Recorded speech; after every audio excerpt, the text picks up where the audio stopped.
AC মিলানে খেলার সুযোগটা ফেরাদেজ এভাবে হাতছাড়া করলেন? মানে ভাই ফেরাদেজ এটা কি করলেন? ফেরাদেজ চাইলে কি আরো কয়েকটা বছর ইউরোপে খেলতে পারতেন না? মানে একটা কথা বলেন, ফেরাদেজের এখন যে বয়স, যে পারফরমেন্স, যে ফিটনেস, ফেরাদেজ চাইলেই তো আরো কয়েকটা বছর ইউরোপে খেলতে পারতেন। কিন্তু ফেরাদেজ বোকা জুনিয়র্সে আর্জেন্টিনায় পড়ে আছেন।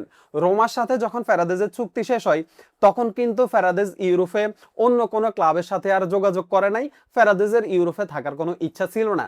ফেরাদেজ বোকা জুনিয়র্সে যাবেন, তার শৈশবের ক্লাবে যাবেন। এখন ফেরাদেজ যে শৈশবের ক্লাবে গেছেন, বোকা জুনিয়র্সে গেছেন, বোকা জুনিয়র্সে যাওয়ার পরেও তো ফেরাদেজের পারফরমেন্সে আসলে কোনো কমতি পড়ে নাই। মানে ফেরাদেজ আগের মতে হচ্ছে বোকা জুনিয়র্সে পারফর্ম করছেন। এরপরে বিশ্বকাপে আসছেন। বিশ্বকাপে আমি বলবো যে আমাদের প্রত্যাশার চেয়েও বেশি পারফরমেন্স ফেরাদেজ বিশ্বকাপে করছেন। আর ফেরাদেজের বিশ্বকাপের পারফরমেন্স দেখেই কিন্তু এসি মিলান তার প্রতি আগ্রহ দেখায়। এসি মিলান ফেরাদেজকে 3 বছরের একটা চুক্তি অফার করে, যেখানে বোকা জুনিয়র্সের চেয়েও বেশি বেতন ছিল এবং বোকা জুনিয়র্সের চেয়েও বেশি সুযোগ সুবিধা ছিল। কিন্তু ফেরাদেজ এসি মিলানের অফারটা সম্মানের সহিত না করে দিলেন, মানে রিজেক্ট করে দিলেন।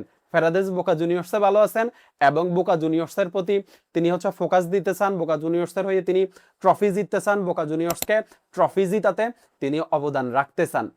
মানে লোভনীয় প্রস্তাব, এসি মিলানের লোভনীয় প্রস্তাব ফেরাদেজ হচ্ছে রিজেক্ট করে দিলেন। দেখেন, কিছু মানুষের জীবনে টাকা খুবই গুরুত্বপূর্ণ। কিছু মানুষ দেখবেন যে টাকার পিছনে দৌড়ায়, আবার কিছু মানুষ দেখবেন যে টাকাটা খুব বেশি একটা তাদের জীবনে গুরুত্বপূর্ণ না, তাদের জীবনে সম্মান এবং ভালোবাসা খুব গুরুত্বপূর্ণ।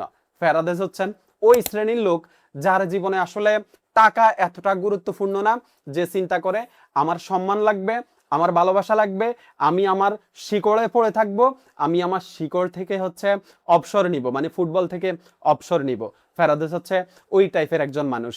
ফেরাদেজ বোকা জুনিয়র্সে যে সম্মান পাইতেছেন, যে ভালোবাসা পাইতেছেন, যে লিডারশিপ ফেরাদেজ হচ্ছে বোকা জুনিয়র্সে দিতেছেন, সেটা হয়তো বা এসি মিলানে গেলে ফেরাদেজ পাবেন না। এসি মিলানে গেলে এসি মিলানের অন্য 8-10টা প্লেয়ারের মতে হচ্ছে ফেরাদেজকে থাকতে হবে, যেটা ফেরাদেজ চান নাই।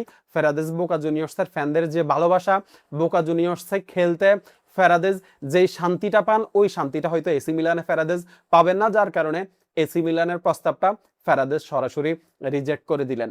এখন ফেরাদেজ যদি এসি মিলানে আসতেন, ইউরোপে যদি ফেরাদেজ আসতেন, সেটা কিন্তু আর্জেন্টিনার জন্য অবশ্যই লাভ হইতো।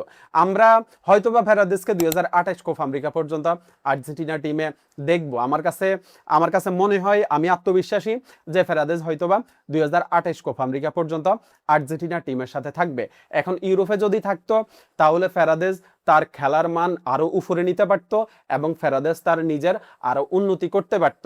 এমনটা না যে বোকা জুনিয়র্সে সে নিজের উন্নতি করতে পারবে না, তবে ইউরোপে ফেরাদেজ আরো বেশি নিজের উন্নতি করতে পারত।